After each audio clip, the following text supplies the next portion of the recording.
Technique is an important part of magic, because method is an important part of magic. And it is true that advanced technique and advanced sleight of hand gives you the ability to do certain kinds of effects that you can't do any other way. All of that is true. And I like that kind of magic, and I do that kind of magic. But it's not necessary to do extremely difficult sleights or extremely complicated sleights or even many sleights in order to do great and beautiful magic. And the two card pieces that are on the Live in London DVD are two of my favorites. They're both Card in Impossible Location, which is an ancient plot. One is the card in the matchbook, the other is the card in the apple. And the principles, the technical principles behind these routines are very simple. To be able to control a card, to be able to palm a card, to be able to fold a card secretly. There's not much more than that. That may sound like a lot. It's not so much. You'll see how I teach it. But these effects, these tricks and routines are favorites of mine, and they're really mystifying, and they're really engaging, and in some ways I think even stronger and more involving than many more complicated and difficult tricks. And they're based on work that I teach my own students. When I teach my students sleight of hand, I don't teach a lot of sleights. I try and teach some basic sleights that are useful throughout their time and give them access to many, many tricks in the literature of magic. A card control, a double lift, a top change, and a palm, maybe a secret fold, and you have access to hundreds of some of the greatest effects in magic.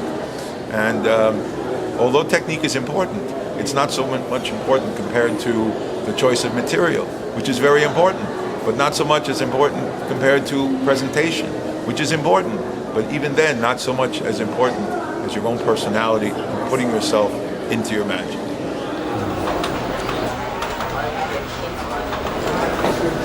I actually think there's such a thing as good tricks and bad tricks, and I have a theory that I wrote about years ago called Good Trick, Bad Trick. It's in my book Shattering Illusions, and it talks about a system of some factors of what qualifies a good trick. Things like audience involvement, emotional hook, visuality, and some other elements like that.